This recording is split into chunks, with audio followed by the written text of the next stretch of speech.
Hey everybody, Mike here. So winter's fast approaching, it's getting colder outside, and me and the guys at work decided we needed a coffee maker for the office. We all decided to pool our money together and go ahead and pick up one of these Keurig K-Mini Plus units. We don't have a lot of space in the office to work with. So let's go get this thing out of the box real quick. I'll show you what we got going on here. First thing when you get in the box, there's a little quick start manual, and it looks like there's some coupons in here as well that you can take a look at. So packaging is pretty simple. It's just got a little clamshell design on there to kind of protect it during transport here. All right, now that we got this out of the box, let's take a look at this thing and see what we got. We got to remove the tape off all the parts that move here real fast, and that's easy enough. Looks like on the back here there's a place for the cord to store, which is extremely convenient. I'm actually curious. I want to try this thing out. If it works really good, I think we're gonna pick one up for camping as well, just to have with us. We've been looking for something compact to take with us on those trips as well. Now what's nice about this, it's got a little water reservoir here in the back, which it does come out, so you can, for easy cleaning, you can take that over the sink and get that cleaned out if you ever need to. It'll hold up to 12 ounces of fluid. You have to have the minimum of 6 ounces in here for it to even operate, so keep that in mind. Well, this is a neat little deal too, because it kind of goes together for easy storage. You can store your K-cups in here as well. So you've got a convenient place to put your K-cups, put those in there, take your lid, put it on like so, and then you're off ready to go. This is a very easy transport unit. Top here flips up, that's where your K-cup will go, so let's go get that back out. And that'll go in there. You do have to use a pod that is compatible with Keurig. I don't know that I've ever seen a pod that isn't, to be honest, but I'm sure they're out there because that's what everybody says, make sure they're compatible. Now let's see what kind of coffee cups we can fit under here. So usually when I go after coffee, I don't just go after a sip, I want a whole cup. This is one of my travel mugs.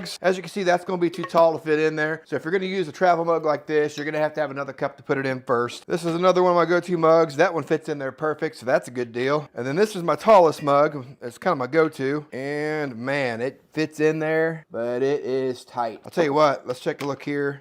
You know what?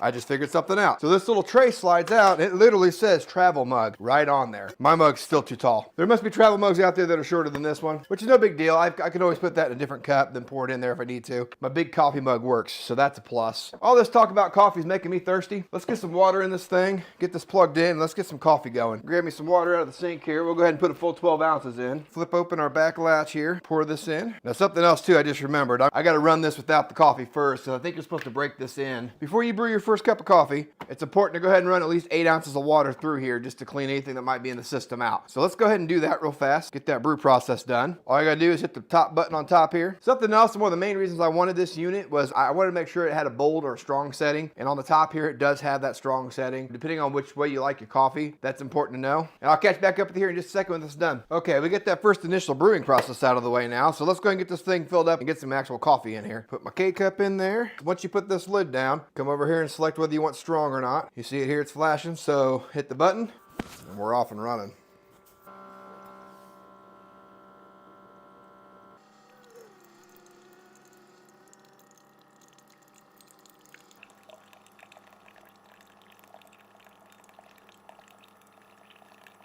And just like that, we got ourselves a fresh brewed cup of coffee here. A little bit of creamer in there, and there it is. I can't speak for the other guys at work. I know me for sure, I'll be giving this thing a workout. Yep, that hits the spot.